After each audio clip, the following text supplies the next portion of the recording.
All right, Don, what are we going to be talking about tonight?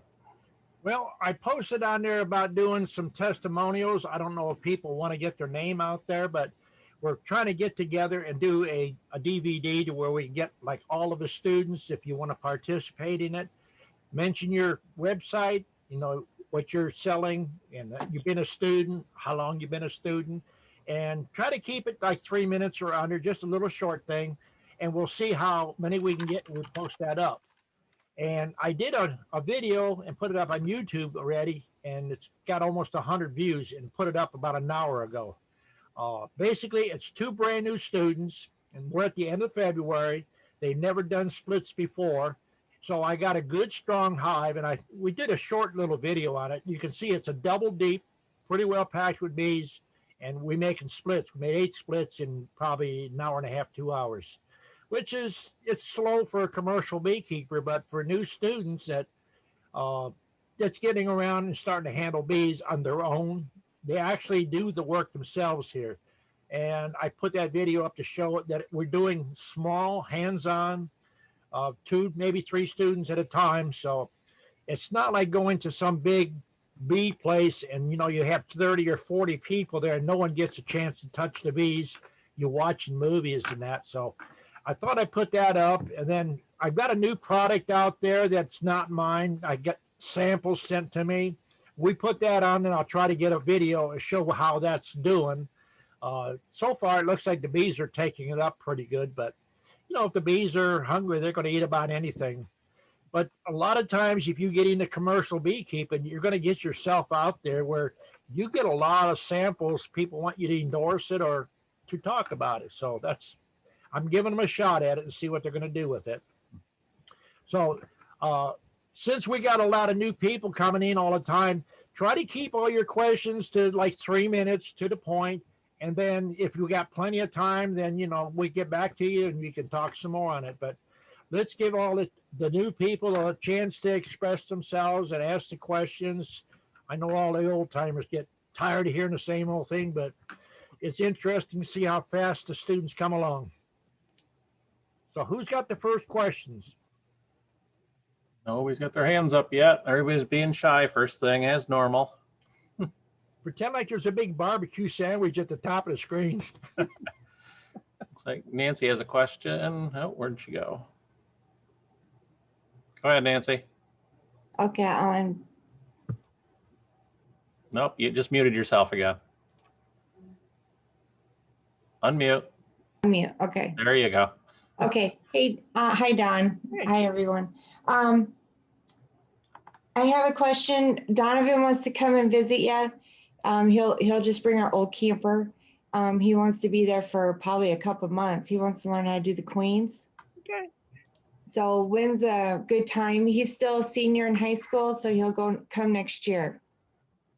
Well, we're just got started this year. You mean another whole year? So yeah, it'll be another year. Look how old I am. I might not even be here. Well, that's what you told me, but you're still here. So Well, if I'm here, I'll teach. okay. So January, February, March is good time for him to come? Well, January, February here, we do a lot of building. That's Okay. our build-up time. Now, when it gets into March, we don't have time to do a whole lot of building. I mean, I could teach a student how to build a box or two, but right now we're setting up new yards. The philosophy is if you're not setting up new yards, you're not growing, you're dying. So you got to keep increasing. Okay, so if he wants to learn how to do queens, graft queens, what's a good time for him to come? I'd say anytime mid-March or in April. Okay. I think Melissa come down. It was probably the end of March, maybe the 1st of April. No, it was later. Yeah. We are grafting now. I mean, we already they're out in the field right now setting up a yard. They just took 300 cells out and they're out there with flashlights setting up. Well, when we were visiting you, you were doing it in June. Right. Well, we do it all the way up into probably September. Okay. So he can stay as long as he wants until he Oh, yeah. gets it down plant. Okay. Yeah. Okay, thank you. Okay. Okay. Get those hands up. Everyone's staring at each other. Jay, go ahead, Jay. Hey, Don. I'm going to teach a class or two in late March, early April on making queens, not using grafting, as far as some of your technique of cutting the comb and putting it in the frame, and then looking at the queen castles, and then just being able to take and move frames around to create queens where somebody's wanting to make 5 or 6 or 10 or 12, they can do it. What other techniques can you talk about? Well, the easiest is crowd the bees, and then, if you run across senior citizens, they might want, 4 or 5 or maybe half a dozen queens. I do videos strictly by accident. And I done the one where you just lay a frame down and cut a 1-inch strip and just lay it between the frames. So simple, no one puts nothing like that up.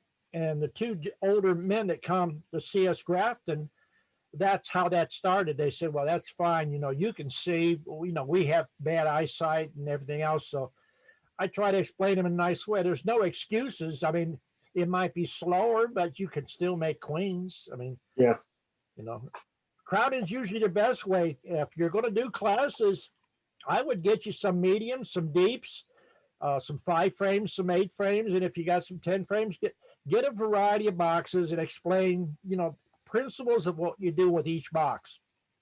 It's good basic beekeeping, because you're going to get people that have bad backs, bad knees, can't lift stuff. And I've done a presentation at a bee club where I took a 10 frame box and I put a couple cement blocks in it. I took a 5 frame and I put a couple bricks in it. So you can duplicate how it's actually going to feel, and let the people come out and participate. Tell them, pick the box up. Be sure to staple the box bottom board on it good. Yeah. Because if you don't, you're just depending on propolis and you got bricks or a block in there that falls apart, you're going to have some mashed toes. But, people can listen to you talk about bees all day, but when they touch the box and they pick it up, it's a whole different thing. They can feel the weight. Yeah. Okay. Okay. And charge a fee for it, Yeah, I'm going to charge a fee for it. Yeah. That's, but they want to learn how to make some queens, and I'm going to show them how to make them 2 or 3 different ways or 4. Yep. And just using some of your techniques I've learned. If you keep your class to, say, 2 hours, 3 hours, I wouldn't run too much longer than that, because you're going to have people ask you questions, and be able to have the answers for them. Hands-on, since we've done hands-on, I mean, people leave here with a positive feeling. It's not like I have people coming and they say, I've been to this club or I've been to that one and I paid this much and I paid that, and all we did was watch videos. We actually didn't touch nothing, and all they done was wanting to sell you a bunch of stuff that you don't need. Well, this will be all hands-on, and I'm thinking about having a class on Saturday, and then have them come back in 2 weeks to see the queen cells coming out. So, do a 3 or 4 hour class total. Yeah. Have it spread it over 2 weeks. I would contact several bee clubs around your area and give them notice that you're going to do it. And because a lot of bee clubs are not equipped to teach beginning beekeeping. I mean, they're in the process of wanting to sell you a lot of stuff. Well, the ones I've got signed up right now are in our new bee club we created. And then I'll talk about it in 2 weeks when I'm there. So another thing you might want to talk about too is chemical-free treatments, or treatment-free, or ways to treat your hive without even using chemicals. I mean, you're going to run across people that want to build a bunch of hives. You're going to run across a bunch of people that want no more than 4 or 5 hives. So they're going to have to do some other form of mite treatment. Okay. I'll keep that in mind. Okay. Okay, over to Pat. Go ahead, Pat.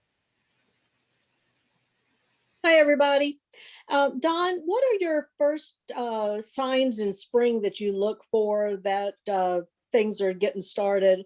And how long from that point on till nectar flow, and how do you prepare for that, for nectar flow? Well, right now, we already have our second draft done. Well, they're out in the field right now putting in 300 queen cells. So uh, we're looking for when it's get a little pollen. And if you got a business, sometimes you can't wait for the pollen. So we put some pollen substitute on and some pollen patties, and we put some stimulants in the feed. So that's what we do. The first in February, even where we are here, you don't get the best queens and you don't get the best cake, because when we put our first grafting, daylight temperature was probably right at 52 maybe, and we had to wrap them up in a towel and have them in a heated truck and take them out to our yard to put them in the cell builders. But once they get developed to where they're capped, we put them in an incubator.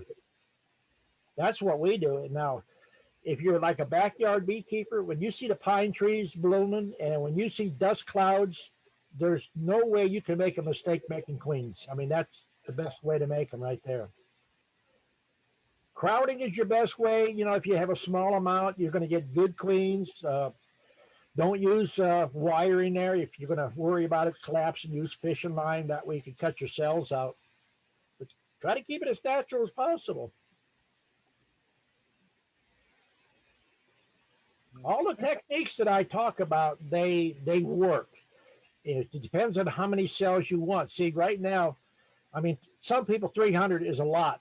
We have our schedule set up now. We jump to 500 to 800 next week. So we have to start building up. And then 3 weeks from now, we'll be doing 1,500 to 3,000 every 3 days.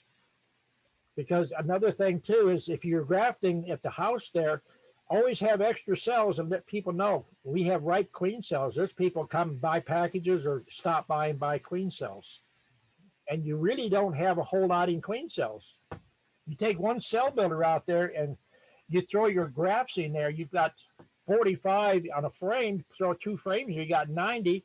And if you get a 90% there, I mean, that's good. And all you've got is probably maybe 3.5, 4 pounds of syrup.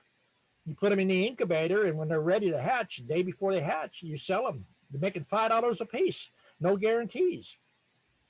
Then, you know, you can go to the next step. You can pull a queen out of your mating box or a 5-frame box. You can pull one out every single day, 7 days in a row. You can sell them as virgin queens.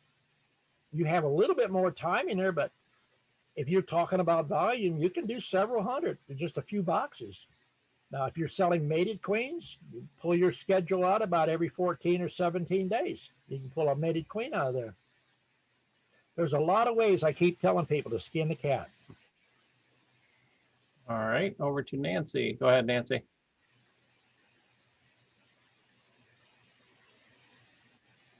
Hi, Don. I have a question. I had someone ask me what if they need an inner cover.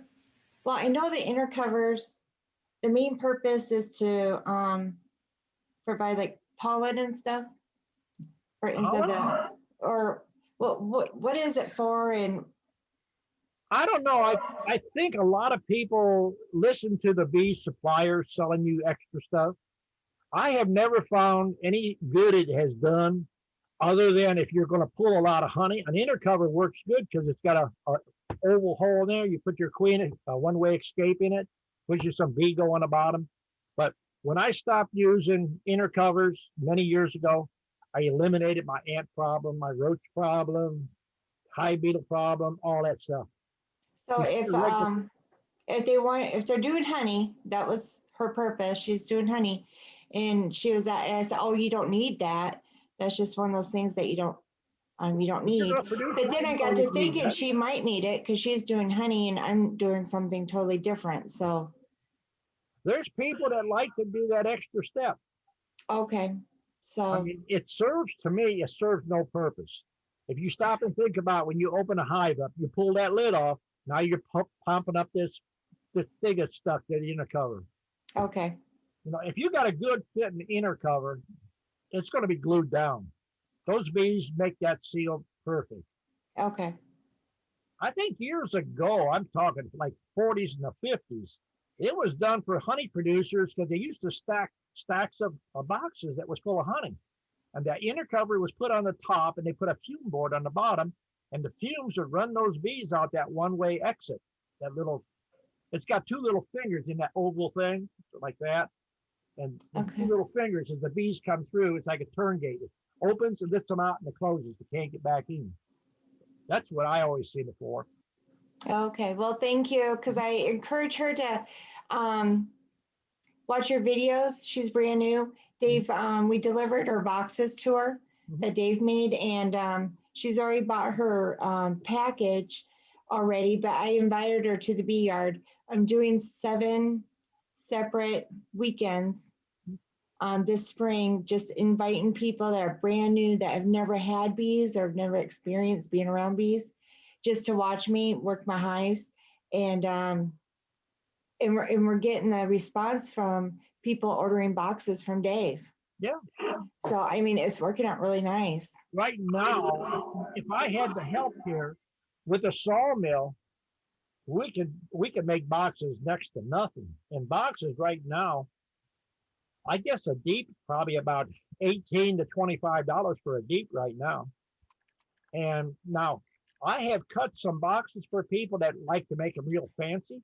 I made some out of oak, red oak. I made some out of poplar, which is real nice clear wood, and they stain them. So those type boxes, an oak box, they're heavy as heck, but people like to stain them. You get $50 for that box like nothing. Yeah. Well, that's Dave. You know, there's 4 of us, and that's Dave's duty. He wants to just build. He's going to be building everything that we could possibly need, even their tables. So that's his chore. Yeah, I should say. definitely Okay, thank you. can make money, but you end up shifting more to selling bees because you just don't have enough hours in the day. Well, but these, because our mission is just to target the brand new beekeeper, and eventually I would like to be teaching and mentoring, and Donald, he's going to be doing nukes, and Donovan wants to do queens, and then me and Dave are going to have that farm store that we're going to have to supply those customers with, but yeah, so the 4 of us, we're all going to kind of take different areas, different routes, and cover everything. And Dave's going to be doing all the boxes and stuff. And he has other things to do too. But Learn what you can about teaching different methods. yeah, I need to learn how to do honey so I can teach these guys how to do honey, because they want to make honey. And it's like, well, I'm just learning how to make bees. Well, bees will pretty much make the honey. I mean, there's things you can do to the hive to where they'll make more honey. And it's simple, common sense stuff. Hive top feeder full of water, you'll increase your honey production drastically, because if you stop and think about it, if you don't have no rain for a while, all the older bees fly out to bring water back.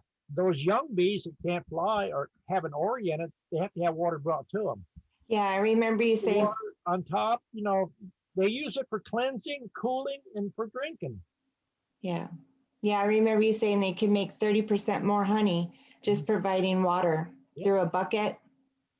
And then throw a salt block out too. If you're going to teach, put a white salt block out, and the bees will get on that salt, and you'll have less people with bees on them, because new people that's not been around bees, if they're nervous, they sweat, and the bees land on them, and they want to try to get that salt off, and then people start freaking out on you. So now they have salt with iodine. Do you buy the salt without no iodine in it? Plain old white salt blocks. Just regular white salt blocks. Yep. That you feed to the deer? Well, you're going to have deer. I mean, they're opportunists. But I mean, is it that big block that you're talking about? It's the Snow that White hunters can buy, huh? The Snow White. They have a mineral block, which is a brown block. The bees will work on it a little bit, but they don't get enough salt off of that as the pure white salt block. And I just set it on an old stump or something away from your yard. Oh, shoot. We have those at the farm store. Okay. Yeah. So you don't need table salt. It's just a salt block. Yeah. Oh, shoot. How easy would that be? Okay. That's the whole purpose that I'm trying to teach common sense. I was using table salt. I'll just get a block. Okay, thank you, Don. The horses will love it too, Nancy. Oh, yeah, so will the deer. Yeah. All right, over to Melissa. Go ahead, Melissa. Hey Don, hey everybody. I want to first start off by saying that I will be delivering Don's bees packages in Queens from Georgia all the way up through Tennessee, Kentucky, Indiana to Illinois. So if you want to place an order, you could go to my website, cheesebees.com. And Don, I have a question for you. You know, you have students all over the country and the world.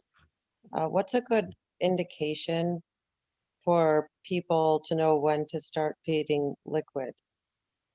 Well, it's the simple thing I've got on so many videos. Walk around, lift the hive up. If it's light, then start feeding. I mean, that's the easiest way to do it.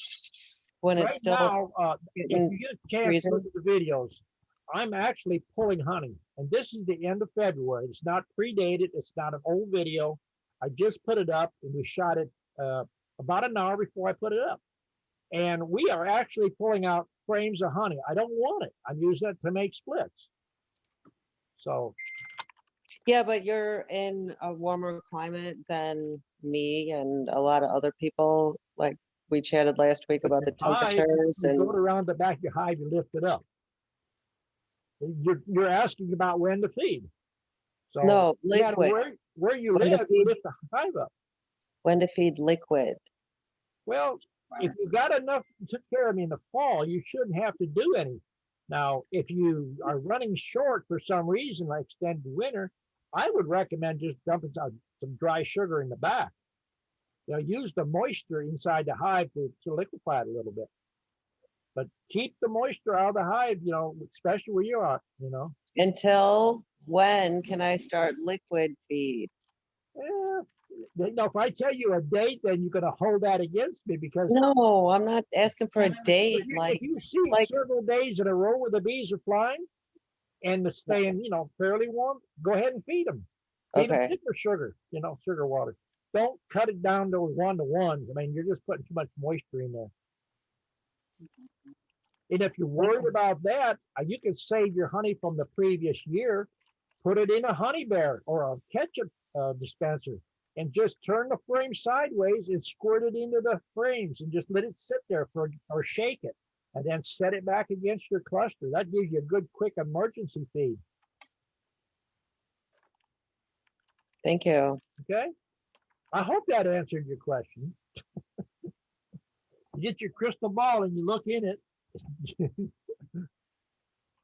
Thank you, Don. Okay. Over to Pat. Go ahead, Pat. I got a couple of answers. First one's for Nancy. Nancy, I use inner covers during nectar flow. It gives me a top entrance and it gives them also, it's a little deeper on the side where the entrance is. One side is shallow and one side is a little deeper. And so we turn it to the little deeper side. It gives them room to come in and they pass off their honey to the housekeeping bees and fly back out. So they don't hang around very long, but it gives them a chance to come in and do that.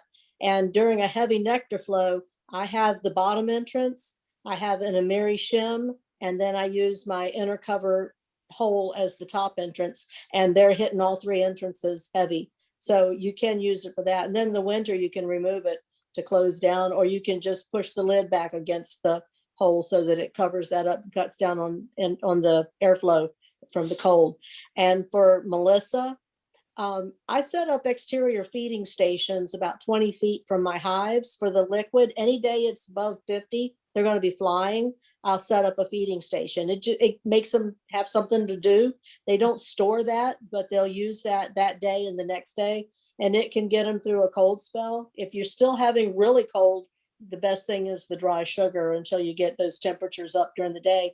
But once the nights start staying above 55, that's when I put my liquid feed back inside the hive, because if you should get that air bubble to move due to barometric pressure change and it drips on the bees, those nighttime temperatures are warm enough that it's not going to kill them. It might chill them, but it wouldn't necessarily kill them. So that's what we go by for our guideline for temperature. I'm not as cold as you, so it might happen for me in April and it might be May for you. before you put that feed back inside.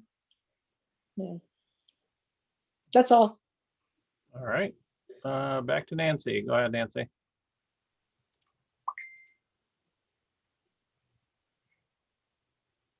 I have 4 questions altogether. I didn't get questions in last time, so I'm carrying them over. My other question is for these people that want to harvest their honey.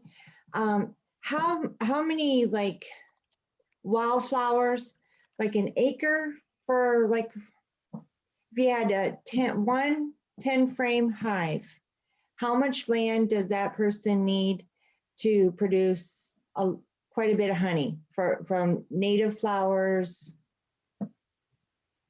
wildflowers? Do you have any idea? The hive really don't need a big area. You could take a 10 by 10 area and put 10 hives on it. Those bees are going to fly out in a radius all around there, and they're going to harvest honey, nectar, and bring it back. And you don't have to plant flowers. I mean, if you want to plant flowers or stuff from the to do, it's going to help, but there is the surrounding area. There's stuff out there that people don't even think about. We've had stuff here blooming for 2 months already. Henbit is early, it's blooming full now. There's bed nettles blooming, and there's I think it's sorrel is blooming. There's probably 8 or 10 plants right now, and they're bringing in packed full of yellow pollen right now. And Okay. there's, you don't need a large area to raise bees. I mean, there's people that are in the city can raise them on flat rooftops. Okay. If they're wondering about the nectar flow or what's available in their area, can they call their local extension club? Yeah, you can get an idea what's going on at the extension cord. They'll give you a list of plants that are going on. Okay.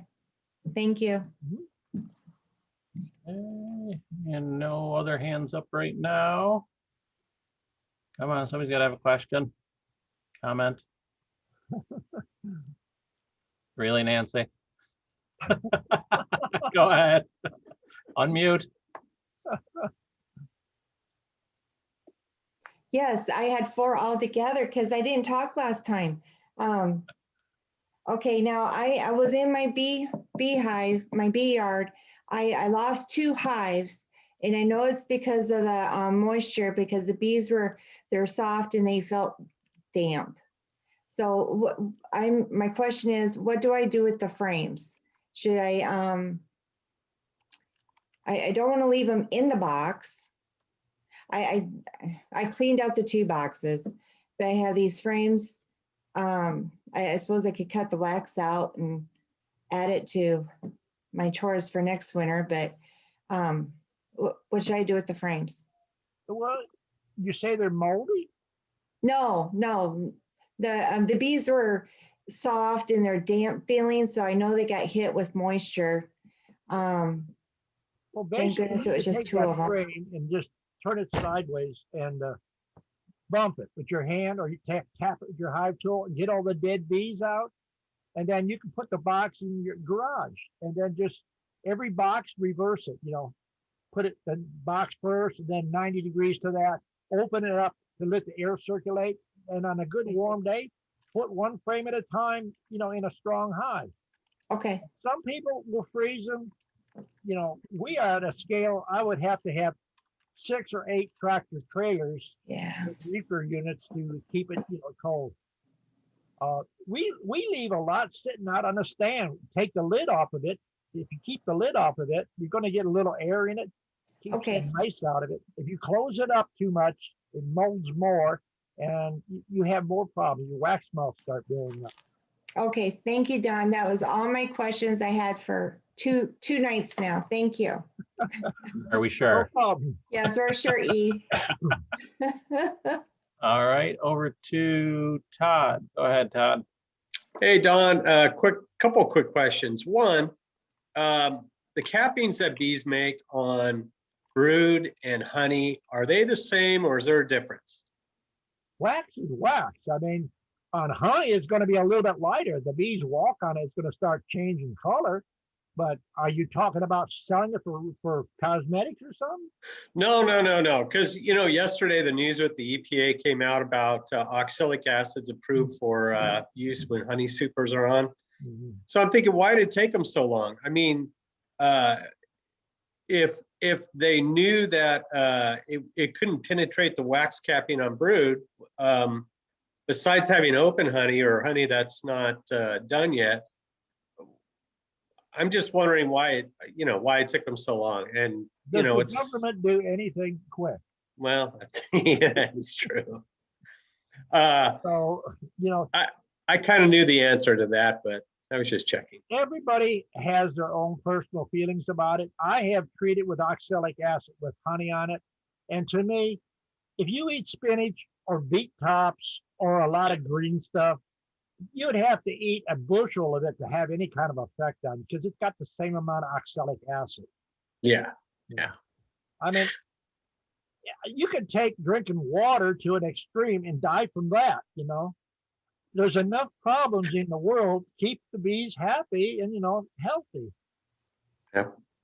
Now, my other question is, one of your recipes, your essential oil recipes, you had mentioned, and I can't remember which video it's in, but you had mentioned that it helps with nosema. That's tea tree oil. Tea tree oil? Okay. Now, we do a lot of feeding of that, usually the first 2 months coming out of winter, because it's an antibacterial, antifungal deal. And it's basically a safeguard, But I haven't seen chalk brood or European foul brood or a lot of stuff that, people's hive. And it's just a preservative, like, a preventative. Yeah. Okay. It's All like right. No, that's it. high doses of peppermint and wintergreen. The bees are going to have less chance for the mites to reproduce in the cell because you're feeding that. Mm-hmm.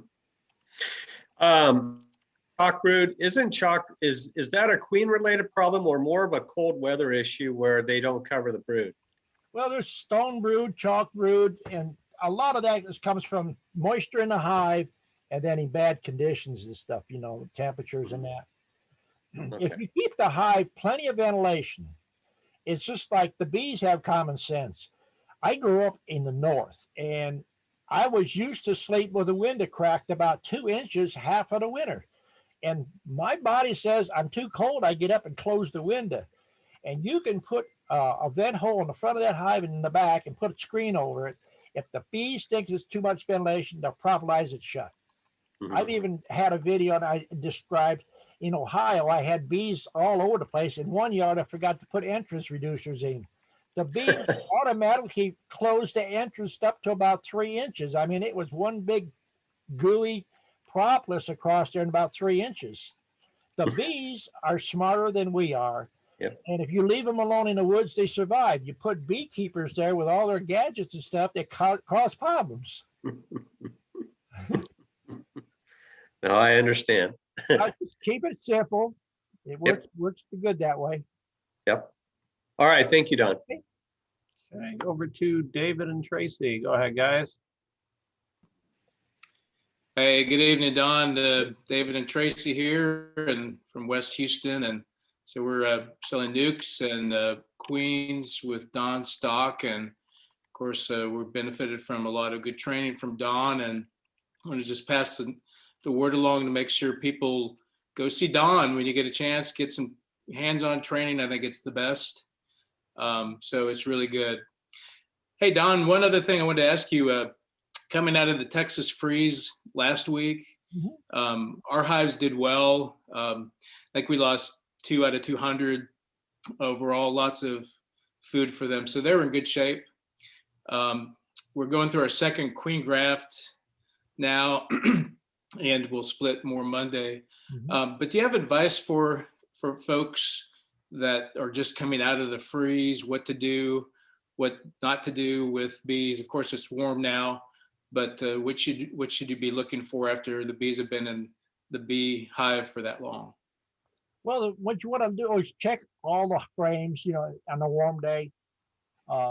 During the winter, you're going to get a lot of field mice that try to make their way into the hive. And if they get in there and the bees can't take care of it, they'll propolize them over. Check for stores. Check now is the best time to start calling out frames, and that's what I'm doing now. Is I'm calling out the junk stuff. And the one video I done, take a dollar bill, fold it in half, place it in different places on your frame. If you can cover that drone comb up or stretched out comb with that half a dollar bill folded, you're in good shape. But if it takes a dollar to cover it up, including both sides, it's time to replace that frame. Put new wax in it. Okay. Make sure the hive is prepared. I mean, if you got frames in there that might look new, the wax don't even turn brown yet, but look at them close. If they're stretched out, then it's time to change them. Put them to the outside, let them make honey in it, and use that honey to make splits. And then when your queen hatches out, then melt it down. Yeah, Recycle perfect advice. it, you know. I ended up with piles of burr comb all over the place, old wax that we pulled out, but I hadn't really thought a lot about replacing the comb itself. Some of it's pretty old, a lot of it's new, but stretched comb I hadn't thought of either on new comb as well. So those are good things to think about. Well, you mentioned how many hives you got, and you only lost one or two. You're doing really good. I've done lots of videos, and I've mentioned a lot of times, and people laugh because they said that can't be true. You're an example of it. I tell people we normally run in our commercial yards 1 to 2. 3% of losses is high. Now, in my home yard where I have right off the street students that know nothing, I mean, it's like playing dodge car. You know, they get in there and they roll queens, they kill queens. And if you're taking students in September, you might not have a chance to replace those queens. So, you know, you're going to get 5 to 12% right then. But I keep telling you, if you're doing things right, 1 to 2% is a good average. Nationwide, I mean, there's people out there that say, well, I'm used to 40% or 60%. I don't know what they're doing wrong. Yeah. You know, and you're right about bees. You know, they need ventilation even when it's cold and windy. So the last thing you want to do is plug them up. Yep. And the other thing is, if they have enough feed, they'll create all the heat they need. Yeah. And if it's close enough to them, and I think that was one thing that really helped us was we had a lot of feed in there, a lot of honey that they could go to quickly. We're going to do what you're doing. This next week, we're going to pull out the excess honey and do splits, but we also have some to extract. So it's time to unload that stuff. Well, if you're doing any scraping propolis and all that stuff, get you a little plastic bucket, carry it around with you, or Cool Whip container works good. All them little scrapings, at the end of the day, they add up. They add up big time. Yeah, you bet. Great. Thank you, Don. Thank you. Okay, over to Bren. Go ahead, Bren. Hey, Don. Hey. Just want to say thanks to Melissa. We're going to be receiving a couple of your packages here. So how's the package production going down there in Georgia? Well, it's looking good, but we don't have any bees that we're selling until probably late March, unless we get really hot weather. See, we have to stock packages and boxes for that there. We actually shook 160 packages the day before yesterday, but those go to our out yards because the boys are out right now stocking all of our queen boxes. So we shake packages with no queens in them, and then we dump them into a big 10-frame box with a screen on it.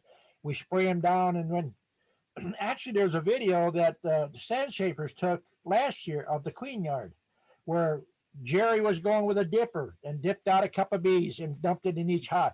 That's what they're doing. I got my grandson over there, Steven's over there, my son-in-law, and I think they got another helper over there.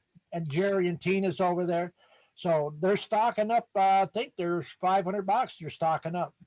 So it looks like we're still on schedule then for the cold weather hasn't put us behind on your packages then. Well, if you listen to my videos now, I've done 75 splits, and in Easter we lost them all. Yeah. I can't guarantee what the weather's going to be. Certainly. I'd be a weatherman. Not a problem, but it sounds like we're still on course for your packages to arrive when they're supposed to. Thanks, Don. He's coming up to take classes, right? What's that? Bree's coming up to take classes? No, I was saying Melissa is I'm getting my packages from when she comes from Tennessee. I'm Yep, wanted sorry. to thank Melissa. Oh, okay. As far as I know, when she comes down and pick them up, she should be all right. Okay, good. The orders that's in now, see, a lot of times people talk to me about, well, I'm going to get bees from you. Well, by the time they get back to me with a check, I've talked Right. to 25 or 50 more people, and I say, now you're down further on the list. Yes, I mean, not a problem. I thank you. Thanks for answering my question. okay. Okay, over to Matt. Go ahead, Matt. You hear me? Yeah. Yep. Mhm. Well, I just live here in Mississippi, and my question is that we just got through this ice storm, I guess you'd say, and I'm starting to feed a little bit. When do you start using your brood builder? Do you use it right off the bat? We started using it about February 1st. Okay. Yeah. That was my main question because it's just now getting time for me to start feeding. Well, see, in January, the temperatures is fluctuating so bad, we put pollen patties on, and then we set some open powder, pollen substitute. We set that out in buckets sideways to let them build up. Yeah, I've been already doing the powder substitute. But like I said, we just have thawed out from a little winter storm here in Mississippi. And but it looks like now the temperatures are showing in the 40s at night and 60s and 70s in the day. So Are you grafting now, or are you going to be buying packages? I'm doing the grafting and all. Yeah. I'm Have you put your first actually graft on? selling bees. You done your first graft, set it up this year yet? No, not yet. I was fixing to get, well, I've been waiting for my drones to show up. You don't have drones? I've got a few. We looked at hives today, and they got quite a few drones in them. Now, if you're going to produce on a large scale, you might think about putting one green comb in each of your boxes, or every Well, 10 boxes, put one drone comb in.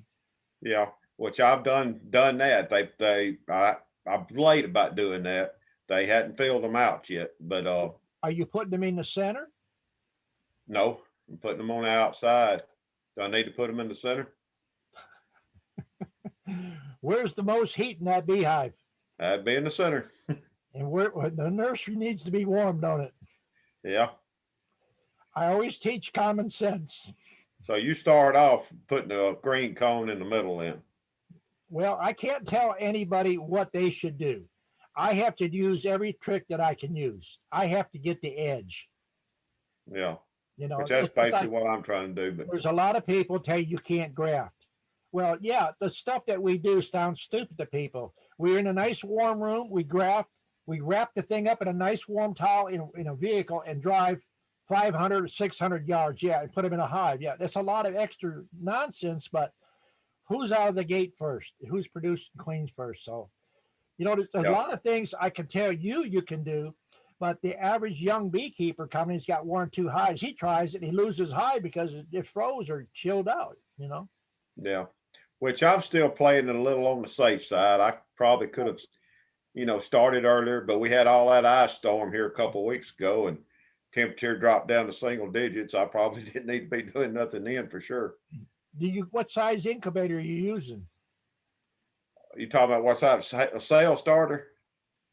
No, incubator. You use an incubator or use a cell starter and finisher? I'm doing a cell starter finisher. You're wasting too much time. Yeah, I sort of figured that, but Time is money. yeah, You put well, right now we got 25 or 26 cell builders, so we're running about 100 cells to the box. We put them in there in 9 days. We pull them. We go in the incubator. Then we can turn around and drop another 100, 200 in each box. well, you're the incubator. I've heard you talk about it. You just using a refrigerator with light bulbs in it? Yeah, I mean that's one of them. We got the first one we got is like a camp one. It's a small, like an apartment size, it's about probably 3 foot high. We got a full size, the biggest refrigerator you could get. It was a junk refrigerator. We revamped that. Now we can do 5,000 a day on that. Okay. So, you know, as you grow, you have to grow with it or open your wallet and spend money. And I'm trying to be cheap, and I'm trying to teach everybody to be cheap. Yeah, well, Refrigerators are sitting along the road. you setting the incubator on basically 92, right?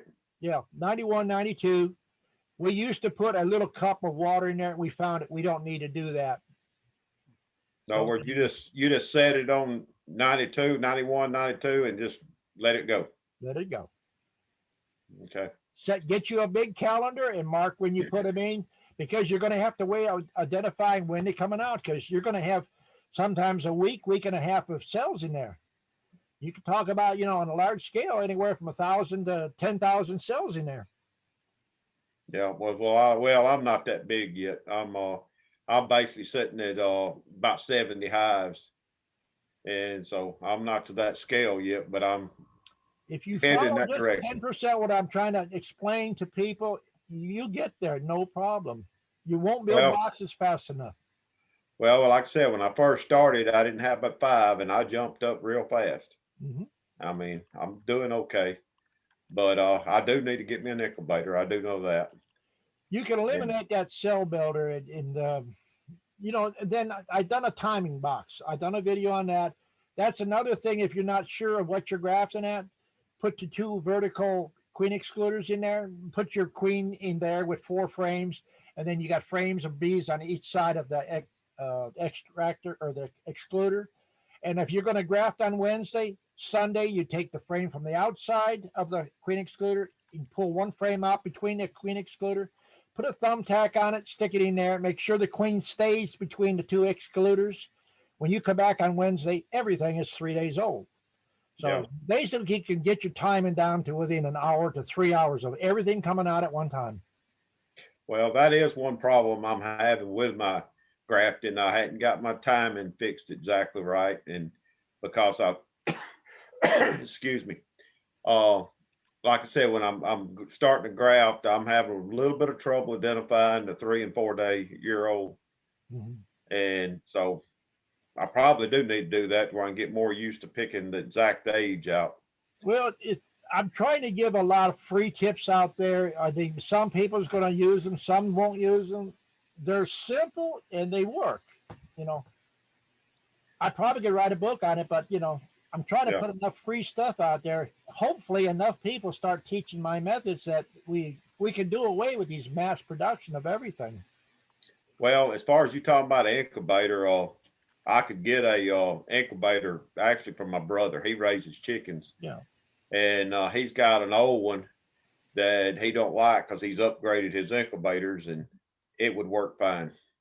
Well, you can go to Tractor Supply. I have one of their styrofoam ones, because when I'm in South Georgia and I go back home, I can put 100 or 200 queen cells in there, and I plug an inverter in my cigarette lighter in my truck. And when I go home, it stays at the same temperature. And then I might have people standing there, they want 50 or 100 queen cells. And then I Well, do all my stuff up there. let me ask you this: what do you put your queen cells in when you put them in the incubator? Well, you don't have to have it. You heard me talking about a Cool Whip container. Well, I mean, you don't put them in the incubator in a Cool Whip container, do you? Yeah, you can. It don't matter if they lay sideways or whatever. No, I mean, I mentioned on one of my chats, I had a Cool Whip container on an old pickup truck when I lived in South Georgia, and somebody pulled out in front of me and I jammed my brakes on. They was going to hatch. They're ripe cells. They're going to hatch within 24 to 36 hours. Cool Whip, Yeah, hit the I floor, understand. cells everywhere. I put them in. I had about a 90% take. Yeah, I understand that when you're going to the yard putting them in, but I'm talking about when you take them out of your hive at the 9 day and you go and put them in the incubator. What are you putting them in when you put them inside the incubator? They're on a frame. You You use leave them. frames with 3 bars on it to graft to, don't you? You leave them on the frame. Yeah. Okay. The frame has slots on it. 3 Yeah. bars slide into those slots. The incubator's fixed up so when you take those bars out, you line all your bars up on each throw. And then when they're ready to come out to go to the bee yard, you just take a knife and cut them all off in strips. That's what I was wondering. You leaving them on the bar to put them in the incubator? Yeah. Mm-hmm. If you Okay. put the frame and all, you're losing about almost 3/4 of an inch between each row. Yeah. But So once you just, they're ready to hatch, you can lay them sideways. That's what I thought you was talking about. Yeah. So you just leave them on a bar and just stack them up in there, Yeah. Mhm. basically like that. They're hanging vertical. Yeah. Okay. Mhm. Well, that's good. Like I said, I can get that other incubator for my brother. It's no big deal. Mhm. And do that. That would save a little time because, like I said, I'm just now fixing to start. All my bees are kind of behind. That cold weather snap we had knocked them back big time. I'd put you some pollen patties on there. You could take a pre-made pollen patty and dump a little bit of fresh honey on it and smear it across the top, lay it on top of the top bars. They'll jump all over it real fast. Yeah. Well, I'm not doing wrong by feeding them sugar water now when my nighttime temperature is 40 and then daytime is 60 and 70, is it? Well, you're talking sugar water, sugar and water. We're using corn syrup, which is a lot thicker. There's less moisture in it. So we use that and we don't have that moisture problem. Yeah, but I've just got sugar. That's all I do with. But if Yeah. I'm mixing it really, really thick, is that too, am I feeding too early? You're never going to feed too early. You might want to make fondant up. Make up a fondant and lay it across the top bars. I mean, no matter how cold it's going to get or how warm it's going to get, that's not going to drown the bees or hurt the bees. Make a what? Fondant. You lost me. Fondant. What is that? It's sugar, and you mix it up yourself. It's sugar and honey mixed together. Use powdered sugar, and you just keep rolling it. It's basically like a cake icing. It's real thick. Well, see, I've got sugar and stuff on them. I mean, on them now. In other words, your sugar cakes. Yeah. But you think it's still a little too early to be feeding sugar water? Do you eat every day? I mean, you know what I'm saying, with the temperature at night being 40 and if you're not putting a lot of water in there, you got to feed them. Yeah. That's going to stimulate them. So I'm okay feeding now, you think? We haven't stopped feeding. We feed year round. Well, like I said, I've just got, around 70 hives, and I lost, I think, 4 hives this year over the cold. And they were still alive until we had this hard freeze the other day. Well, we slowed down this time of the year. We're probably only feeding a tote a week or every 10 days. Yeah. In 3 weeks, we'll probably feed 3 totes a week. Yeah. Which y'all's temperature is a little different than mine, but I ain't far from being different.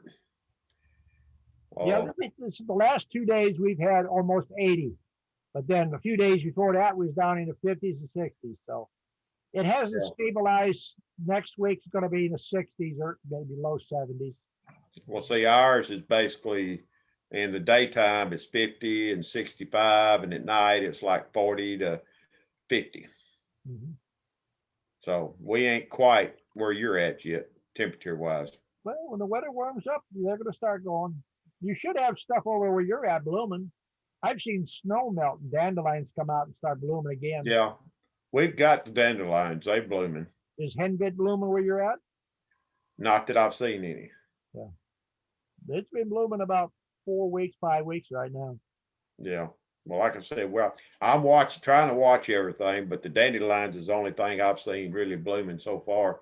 But the bees are bringing in something that I hadn't seen them bring in, so they're getting something somewhere. Well, you should have red maples, even if you got that snow. You should have red maples budding out now.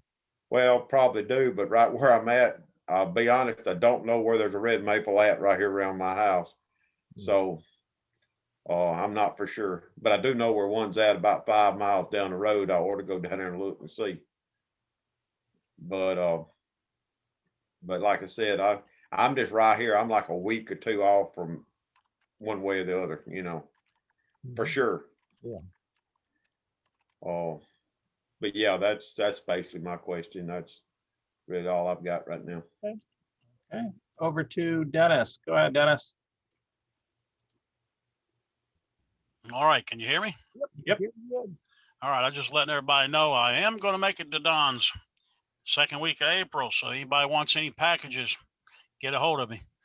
And I'll be coming down through Chattanooga, Tennessee, all the way into Georgia and back up through St. Louis to Columbia to where I'm at here. So get on the list quick. But all righty, that's all I wanted. Okay. All right. Do we have any more questions for tonight, anyone?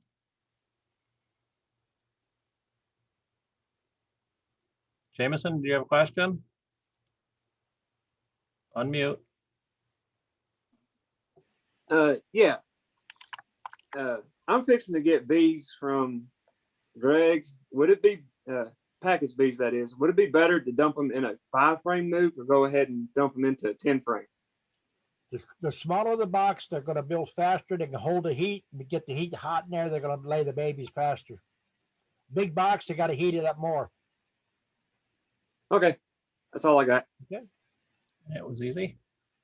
All right, then I think that'll do it for tonight. We're just about at time. So thank you, Don. Thank you, everyone. We'll see you all in 2 weeks. Thank you, everybody, for showing up. Stick around for the after chat if you'd like. I'll stick around a little bit.